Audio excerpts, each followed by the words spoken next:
Are you ready for the main event of the first half of the show? That didn't sound excited. Are you ready for the main event of the first half of the show? Ladies and gentlemen, next comedian coming up. For some reason my brain was about to tell me to say he's a good friend of mine, but I just met him today, so I don't know why I was about to do that. It's the fakeness, probably. Yeah, bacon strips. See, now I'm staring at that shirt now, because I'm high. Ladies and gentlemen, please put your hands together for Matt Drufke. Ladies and gentlemen. Point, Indiana. You guys come out for some. Give yourselves a round of applause. This is awesome. Coming out, supporting live comedy. That's great. You don't see that. You don't see that in a lot of places, which is cool. Like, I had the worst show a couple weeks ago. I was in a little town called Lemoyle, Illinois, doing a Christmas party for a Lions Club. But if you don't know where Lemoyle is, no one does. Here's what you do. You go to Chicago, then you drive south into farm country until you get sad, and then you're in Lemoyle. That's how it works. And I like to do research about towns that I don't know anything about. Here's what I learned about Lemoyle. According to the last census, there are 773 people who live there, and then they break it down via ethnicity. So it's 99% white, and then it moves on. Finally, at the end, 0.13% African American. Which, if you do 0.13 of 773, that's like 1.004, which I think we all can agree is a weird number of black people.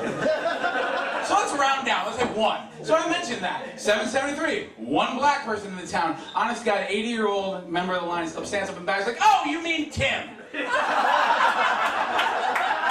I guess. Oh, well, sure. Why not? Good for you that we know him. You all know. All right. But here's how much does it suck to be Tim, right? Because you know they're like just fucking racists waiting for Tim to have a bad day or cut someone off in traffic just so they can be like fucking blacks in this town. Come to here, sleep with all our women. There are no black women in Lemoyle. That's how it works. Are we drinking tonight? Are we consuming alcohol at a vigorous pace? Yes. You guys like me, you guys ever get so drunk, you get behind the wheel of your car, then your GPS is like, are you alright to drive? And then you're like, shit, I don't own a GPS. I've kidnapped this midget with Google Maps on his iPhone. Take me to Oz, little one, here we go. But here's the weird thing, like I started comedy pretty late, I'm 32 right now, I didn't start drinking till I started doing comedy, so it was one of those things where it's like, because it was just one of those, like I was a kid and I just made a decision I wasn't going to do it. So then I would be like, wait, what if like high school me is like, what if I'm at a party and someone offers me alcohol and I want to say no? So I would practice in front of a mirror how I would just be like, no, I'm full, which is not a real thing at all. And then I realized I wasn't even getting invited to those parties, right? Those drinking night. All my parties involved like Dungeons and Dragons and Mountain Dew and Monty Python and the Holy Grail. That's not, so that, yeah, but the thing was I never got prepared to start drinking, you know what I mean? And so then I started very late, and then it kind of got out of, like, the first time I ever got drunk, I got drunk on stage. I was hosting my friend's birthday show in a little town called Elgin, a little suburb of Chicago, and here's how drunk I got. I got so drunk, it was like, I gathered a team of scientists, and I was like, hey team, how much mistake juice do I need to put in my misery gullet before I get so drunk I take my dick out and put it up against a window so that anyone walking on the street can see it? How much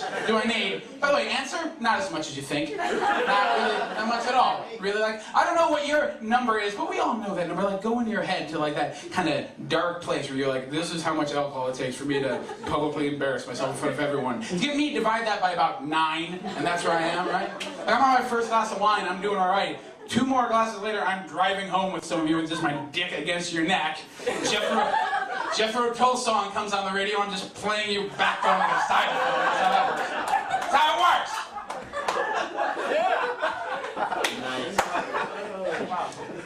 But we are doing this. I do have a public service announcement. Here's what I will say. I will say that if you are a lady, and if you're going to get drunk tonight, that's awesome. And if you're going to get so drunk, you're going to make a mistake in your swimsuit area, that's fine too. Go home and have sex with someone, but whatever. But just do this. For your sake, find the nerdiest guy in here you can to go home with and do that. For a couple of reasons. One, because he's probably fucking clean, right? Like, here's what I'm saying. I'm saying you never see a guy in a Lord of the Rings t-shirt walking into the free clinic getting a Hep C test. That never happens, right? And 2, nerds are fantastic lovers. We're great at it. We get it done. We're awesome at it. We're just amazing. Because we never stop, and it's just a non-stop assault. Like, as the nerd slogan is, worship that vagina like it's the last one you'll ever see. it's gonna be. That's how that is, yeah. Like, no matter, fucking do it. Like, if there's a problem, we get a graphing calculator and figure it out. If you're worried about hair in that region, fuck it. Just put googly eyes down there, call it Chewbacca, it just turns us on even more. So that's what it does.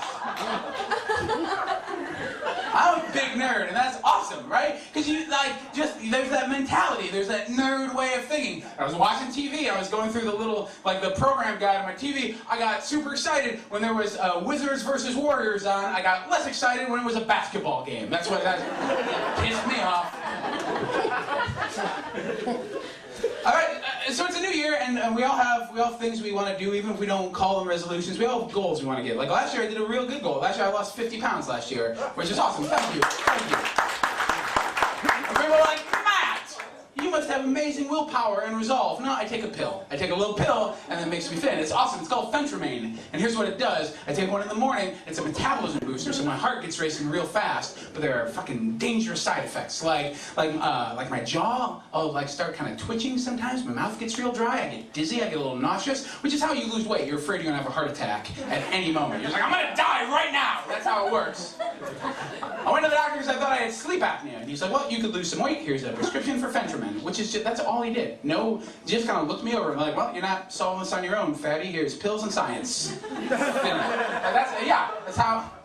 No advice. Not like see a nutritionist or exercise or don't stress eat. Don't do that. Like maybe if you're having a bad day, you shouldn't take a brick of cheese and then dip that into spreadable cheese and then eat that shit whole. Maybe not. I didn't know any of that. I'm a stress eater.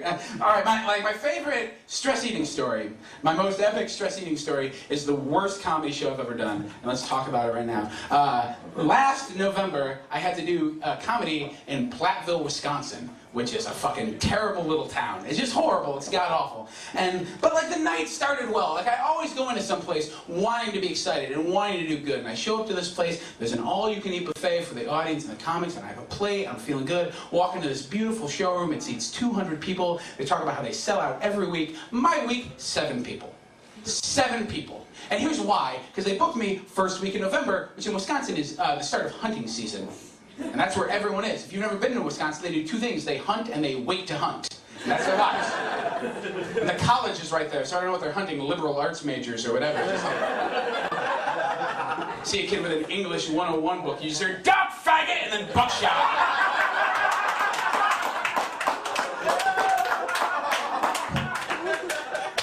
I was supposed to do 25 minutes that night. 25 minutes, which I did. I was supposed to get paid $150 that night. Here's what happens. End of the show, owner comes up to me, he's like, hey look, we do not have $150 to pay you, but here's what we're gonna do.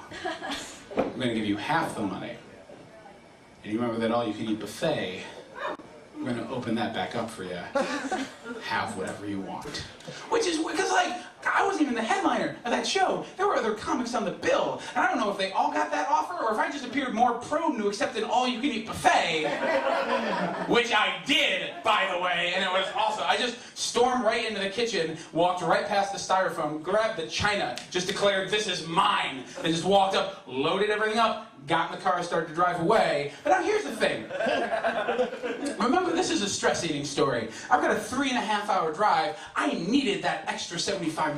So I'm angry and I'm concerned and I'm worried. So here's what I do. I just peel open that first plate and I start digging in. Which, by the way, I did not remember to bring silverware, which is awkward. So it's me going after mashed potatoes like a bear trying to get salmon in a stream, trying to claw things open.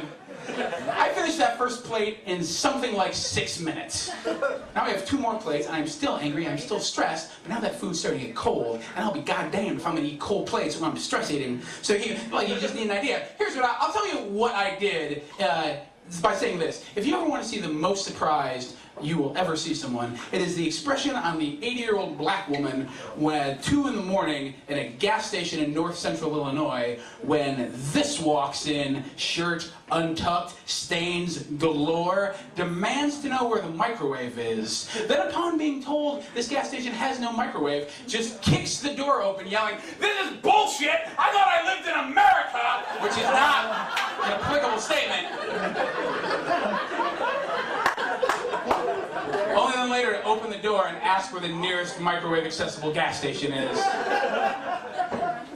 Because you do shows anywhere. Comedy happens in the weirdest places. My favorite spot to do comedy, because I'm not that far from Chicago, my favorite spot to do comedy, there are gay bars, and they do shows all the time, and they're awesome. I gotta say, like, for comedians here, if you've never done a show in a gay bar, get in one, because they're amazing. They're so fun. The audiences are so great. Here's the thing, like, I thought I'm a pretty liberal, like I'm a social liberal guy. I thought all my friends were the same way too. And I like to advertise my shows and things like that. So I had friends, I'd be like, hey, you should come see me. I'm doing a show at Sidetracks. They're like, isn't that a gay bar?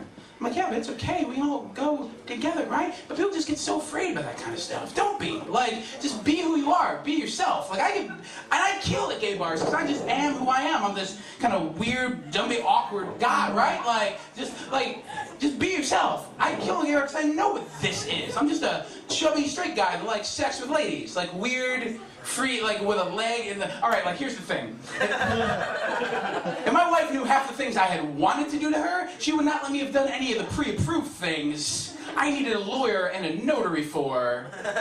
All right, you guys don't like the sex joke. Moving on. So I'm glad we don't care about Iowa anymore, right? Like, we're all glad that the primary's down. Just fuck that state. Going first at almost picking a candidate doesn't make you important. But here's the thing. Like, I watched all the debates because I want to stay educated.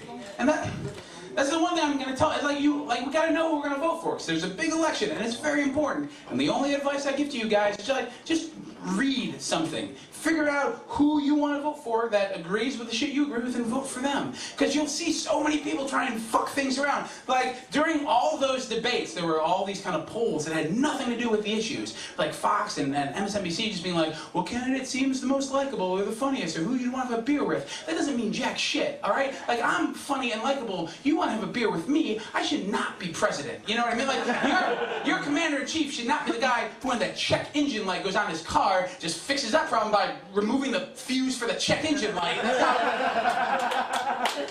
I have no solutions, only distractions, complicated distractions. Like, they're like, Mr. President Drufke, how will you solve the economy? I would just be like, have another Super Bowl!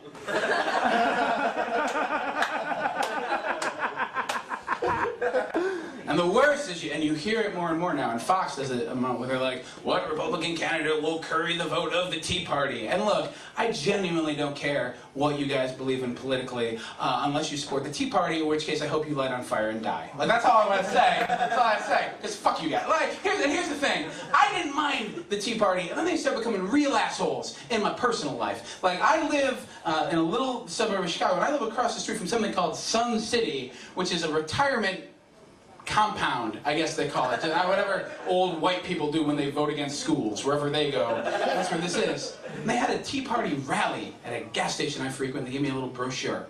And I'll read it. And they talked about all the wins of the Tea Party. Their big one this year, where they talked about, guys, you remember when the President of the State of the Union, the Tea Party got to do a televised response, which is fucking crazy. Because here's like, you have the president and his beliefs and opinions and point of views, and then the Republicans with their opposing beliefs and point of views, which they're entitled to have, and then the Tea Party, which is the fucking batshit version of the Republican Party, and and they got time on TV. And how does that? Because that never happens in other type of arguments. Like, when you had the Lincoln-Douglas debate, you have Lincoln followed by Douglas, followed by a crazy racist with a beard of bees just screaming the N-word over and over again, right? Like. When you had the Scopes monkey trial, you didn't have the teacher trying to teach evolution, followed by an oppressive school board, followed by out of nowhere an orangutan just tearing a baby's face off. That's not what happened.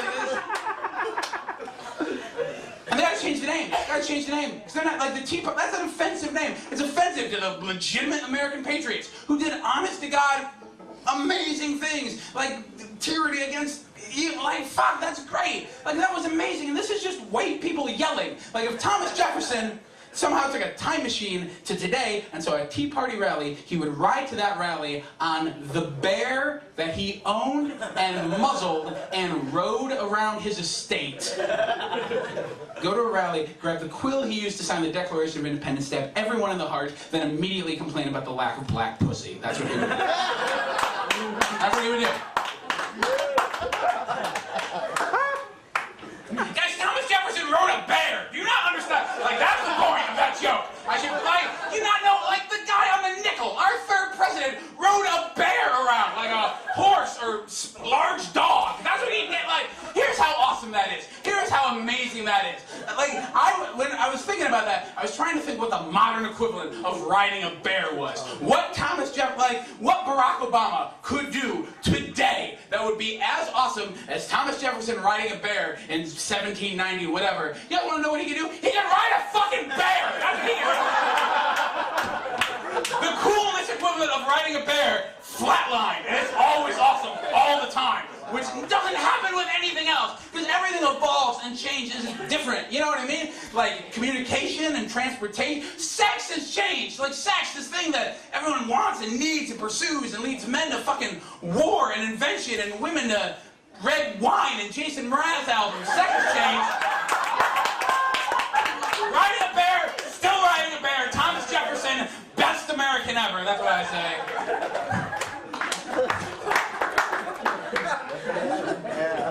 God damn it, that joke is stupid. There's a smart part in that. All right, I have two older sisters, and I have one that used to come to comedy shows a lot and doesn't anymore.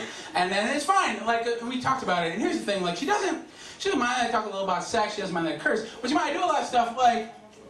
Comedy is a lot of people making fun of themselves, and that's how it works. Like, people often ask, Matt, how do you write your jokes? And I say, well, here's what I do. I grab a pen and a piece of paper, and I write down all the things I don't like about myself, and then I make those into jokes, and then I tell them in front of audiences, and when you guys laugh, it means all that is true. And then, and then I just go in my car and drink and cry the rest of the night. Because it seems like we just try and make people laugh at the most depressing stuff. Here, I have a little set list here, just one or two words to kind of give me remembering jokes in the order I want them in. This is an honest-to-God set list I have. I want to read it to you. These are the jokes I told on December 7th, 2010. Here we go, guys, in order. They're just, I'm fat, I'm a drunk, I'm not a man, I'm old, I'm not tough, I'm kind of gay. Happy laughing wherever you heard that. Jesus Christ. Because you just find things. You find ways to make depressing things funny, right? Like, that's how it is. Like, my wife and I separated in October. It was real sad for a while because she aired this list of grievances. A lot of that was about I'm immature and things like that. And I get it. I'm not a real man. I understand that. But there's no way to change that. You can't Google search how to be a man. By the way, when you do, here's what you get: weird surgery videos on YouTube that you never unsee. That's where it is. And now that's in your memory forever. And it's a weird thing that, because like I said before, I'm 32. I'm one of the 3 oldest people here. And that's it. But it doesn't feel that way. In the past 3 years, I have bought 8 comic book t-shirts. You know what I mean? I'm if you open up my closet, it looks like the dressing room of the Justice League. Assuming every member of the Justice League got horrendously out of shape and needed all of their costumes tailored to XXL, is what it was. They were just hey, Justice League, there's a crime on Earth. They're like, no, Martian Manhunter bought a wheel of cheese and all 3 seasons of Arrested Development. We're just gonna do that for a while. We're like, Matt, what did you do in your 20s? That's the decade to do shit, to be stupid and fun and have sex and party. That's not what I did. I spent the entirety of my 20s playing Xbox, playing Major League Baseball 2002 on Xbox, trying to give the Chicago Cubs a perfect 162-0 season on expert level. Yeah, it's impressive. By the way, did that, then went back, did it again. Only here's the thing. A lot of those baseball games, and Major League Baseball 2002 has this, it's the create a player option, where you get to make a player. Do look however you want, have whatever name you want. I made the Cubs' entire 22-man roster me. Just 5'10", 250-pound assholes named Matt Drufke went home to first in about 3 days. I don't know if you guys know how hard it is to throw a perfect game with a 36-mile-an-hour fastball. It's fucking hard. I've started dressing a little nicer, but I'm just a slob. I'm something is gonna get stained on my clothes tonight from something that I probably won't even touch at the course of the evening. It'll be weird some nights. I'll be doing laundry and I'll be like, how did I get blood on the inside of my sock? Oh, wait a minute, that's not blood, that's cocktail sauce. Despite the fact I was around no seafood at all. I'm just very messy. But you try and get fancy every now and then. You try and try new things. I like trying new things. Do I have time for one more, Keith? Just one more? All right, cool. I'm gonna leave you guys on this story because it's a nice story and it's a cute story and it's gonna remind you do something different. How many people is it your first time here tonight? Is anyone's first time here tonight? All right. Well, thank you guys for coming out. Yeah, you're having fun, aren't you? Try something new and it paid off. I want to tell you about the first time I tried fresh lobster. which was, like, this is easily the nicest I'll dress up ever. I own like a suit. I bought it at a Target, all right? But I put on that suit. I took my wife out for her birthday. It was about 3 years ago. Went to a very fancy seafood restaurant, and it was awesome. And I'm looking down the menu, and fresh lobster's on the menu. I'm like, man, you know what? You only live once. Everyone says fresh lobster is awesome. Let's try. Pardon me, waiter. I will have the $55 fresh lobster, please. And he said, come with me, sir. And I said, oh no, he's going to run my credit. Things could get rough. No, that's not what he did. I don't know if you guys ever had fresh lobster. Here's what they do. They take you to see the tank of fresh lobster, like still fresh, they're alive and swimming, and you get to pick which one dies. So now I'm staring at all of these lobsters, trying to figure out which one to eat, hoping one will just rat out the other one, being like, he's delicious. That never happened. Finally, about 5 minutes, I was like, fuck it, I want that one and that one to fight in a cage, Thunderdome style. I will eat the loser and put the winner through college, because that's why like all of a sudden I'm Joaquin Phoenix in the end of Gladiator, just being like, am I not merciful? No, I'm not, I'm eating fresh lobster. So they bring me this lobster, and like, clap it up if you've eaten fresh lobster before.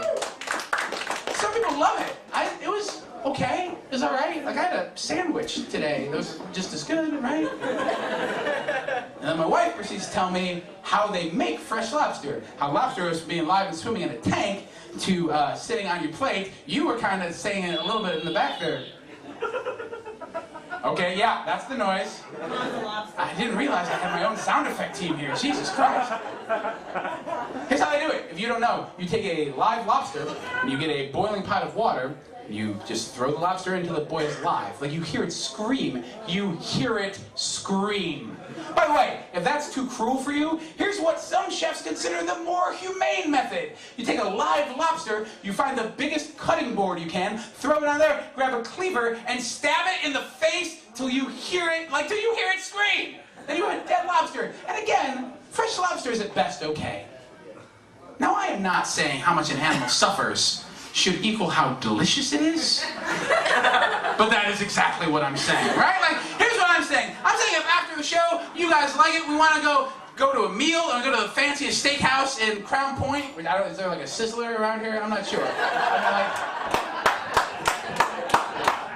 But if we go to this steakhouse, and like, in the middle of us ordering steaks, the waiter says, pardon me, sir, we need you to come in the back and hold down the cow while 6 cowboys in steel-toed boots come and kick the shit out of it while humming the theme from Bonanza. That's a good goddamn, right? Here's what I'm saying. I'm saying if afterwards we go to the fanciest restaurant we can find, and the maitre d' comes over and says, pardon me, sir, I need you to come in the back and help us heckle and berate the pheasant till it runs crying into the bathroom where wing high we have assembled a noose, a bottle of sleeping pills, a revolver with 1 bullet, and the first 2 Fiona Apple records on the stereo. And then that's a good goddamn meal. You guys had a lot of fun. Thank you so much for having me. God bless, guys. Good night. You got it. Thanks, buddy. All right, so much fun. Thank you. Thanks, guys. Give it up once again for Matt Drufke. Oh, that was awesome. I enjoyed that, wasn't it? It was awesome. Starting a new year off right.